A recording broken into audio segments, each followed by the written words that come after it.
Vendredi, c'est les avis d'Alexis, bienvenue dans ce nouvel épisode. Alors aujourd'hui, pour le dernier épisode de l'été, nous allons parler d'un livre. Et oui, Alexis sait lire aussi. Je ne fais pas qu'acheter des gimmicks, des choses qui permettent des... Et oui, je lis aussi, ça m'arrive. Et donc aujourd'hui, on va parler de The Approach de Jamie D. Grant. Alors Jamie D. Grant, pour ceux qui ne connaissent pas, c'est une personne qui habite à Vancouver, qui parle anglais, alors je crois qu'il parle français un petit peu aussi, mais j'ai pas eu l'occasion de lui parler en français.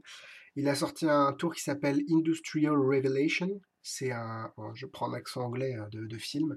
Donc c'est à peu près le même tour que la Matchbox Pénétration. Donc vous savez, la boîte d'allumettes avec l'espèce de petit bloc de laiton à l'intérieur. Une aiguille qui passe à travers, sauf que lui, il a adapté de la taille d'un jeu de cartes avec un gros bloc de métal en acier. Donc c'est vrai que c'est pas mal. Je l'ai eu, je l'ai revendu, trop lourd à mon goût, enfin bon, pour des raisons personnelles. Il a aussi un card clip qui s'appelle The Vault, et il a aussi quelque chose d'autre qui s'appelle Anything is Possible Bottle ou quelque chose comme ça, où c'est un jeu de cartes scellé à l'intérieur d'une bouteille en verre. Et donc c'est un objet impossible qui, pour lui, ça permet de se dire chaque jour qu'en fait tout est possible et en fait le jeu n'a pas été ouvert et la bouteille n'a pas été altérée apparemment. Donc voilà, c'est un objet impossible.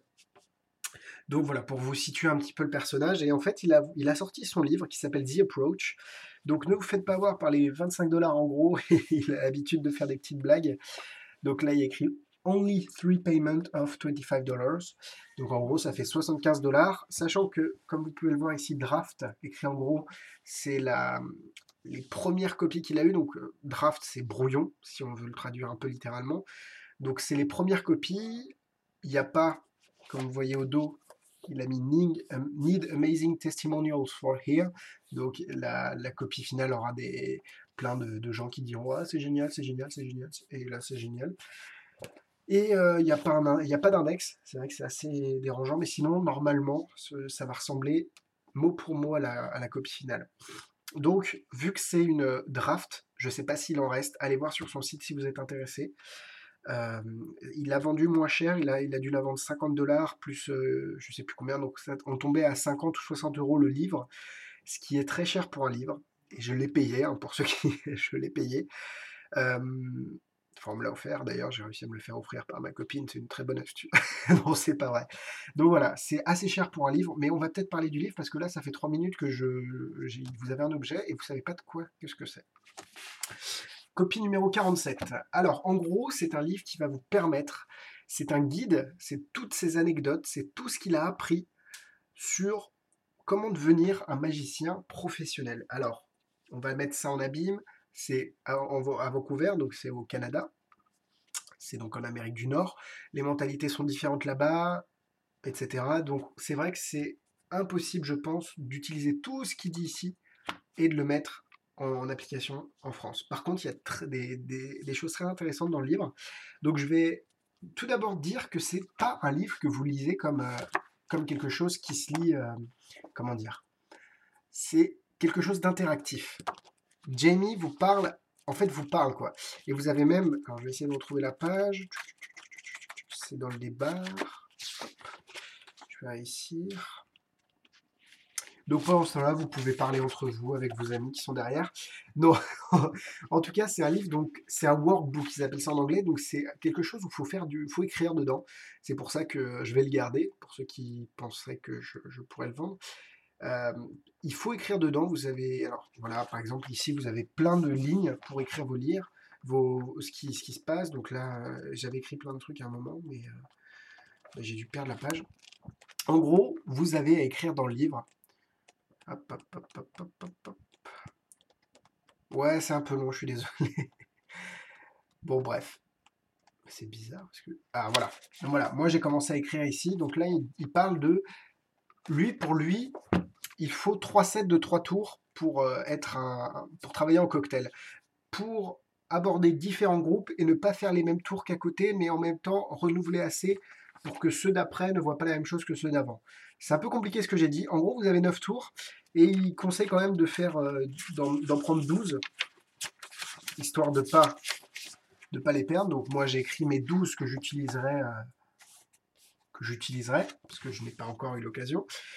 Et pour lui, c'est vraiment des théories qu'il a mis en pratique, et c'est vraiment il a travaillé quoi. Il travaille beaucoup, il donne les prix auxquels il se vend, et il donne des échelons. Il dit pas, bah, vous vendez tel prix votre spectacle.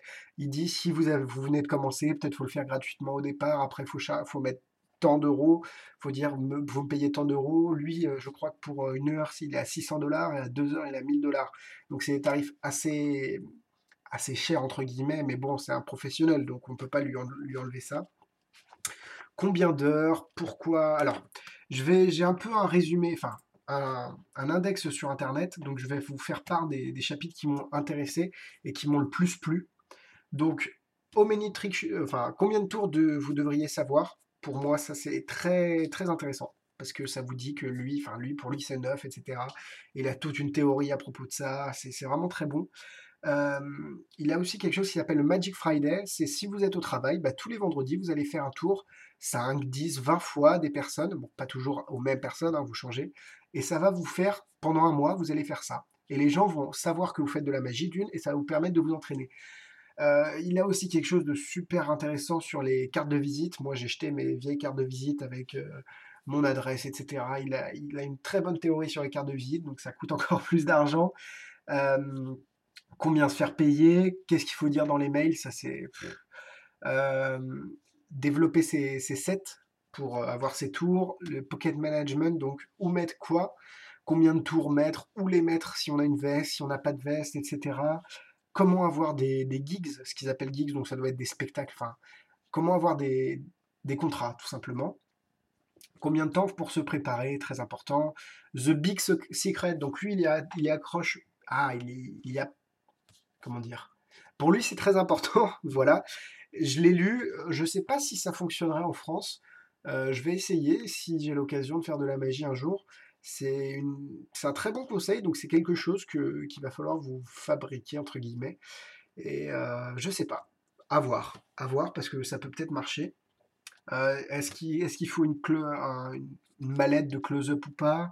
Euh, Qu'est-ce qu'il faudra jamais emprunter? Là, je n'ai pas été très d'accord avec lui sur le fait qu'il faille.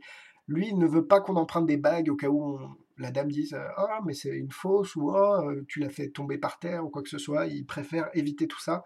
Évidemment, ça peut arriver, mais les ring flight, je pense que par exemple pour un ring flight, hein, ou même les Deluxe Nest of Wallet, euh, vous avez quand même la personne qui est émotionnellement attachée à l'objet et donc qui va porter, je pense, plus d'intérêt autour. C'est juste personnel, hein, on est d'accord. Après, lui, c'est pas son avis, tant mieux. Donc c'est pour ça que je vous dis, il y a apprendre à laisser, mais il y a tout qui est intéressant. C'est son point de vue, c'est très intéressant de voir ça. Comment dire au revoir à un groupe, comment avoir des applaudissements, combien d'heures, se rappeler des noms, est-ce qu'il faut des portefeuilles magiques ou pas. On est d'accord que c'est encore de son point de vue. Euh, que faire avec un jeu normal si vous avez tout oublié? Est-ce qu'il faut refaire une deuxième fois les tours? Bon, c'est assez net sur ce point-là. Est-ce qu'il faut faire des stage shows, donc des spectacles de scène en fait? Est-ce qu'il faut faire de la scène? Pour lui, c'est primordial.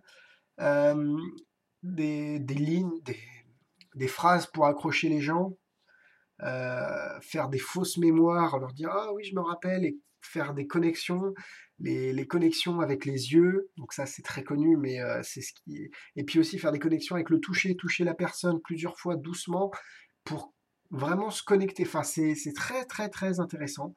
Euh, c'est très très intéressant, et je finirai par la phrase qui est à la fin. Hop. You are awesome and people remember awesome, so it's pretty simple. Donc en gros, tu es formidable, oui, formidable, et les gens se rappellent du formidable, donc c'est assez simple.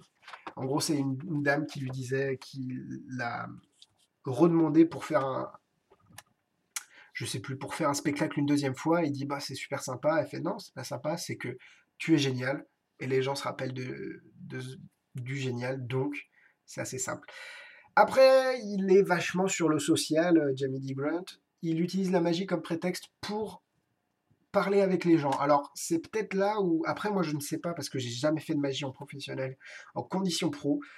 Il utilise la magie comme prétexte pour connaître les gens, et c'est vachement, vachement le social. Alors peut-être que lui, par exemple, il dit, bah écoute, si je suis pris pour 1 heure, si la personne me parle pendant 20 minutes, bah ça fait 20 minutes de moins à faire. Et il dit que le temps, c'est un ennemi, etc. Oui, c'est vrai, mais je sais pas si après on se détache peut-être un peu trop de la magie. C'est vraiment, je ne sais pas.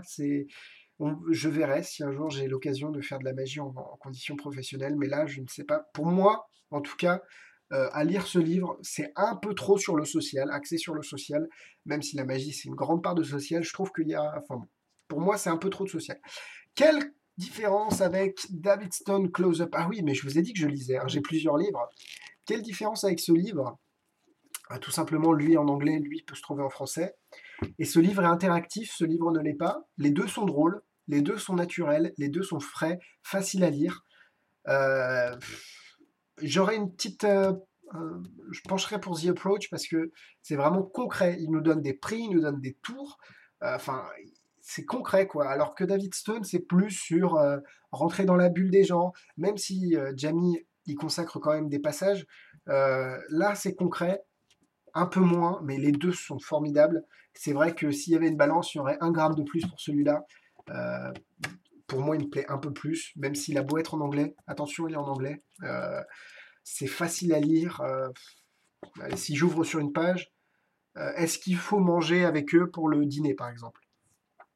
Et lui, il dit, bah, évidemment, parce que après, vous pouvez parler avec eux, vous pouvez, etc., tuer le temps, même si c'est pas tuer le temps, c'est pas sa motivation principale, hein, qu'on soit d'accord. Donc voilà, c'est 2 très bons livres, mais The Approach pour moi gagne le match parce que bah, c'est bon, quoi, c'est très bon.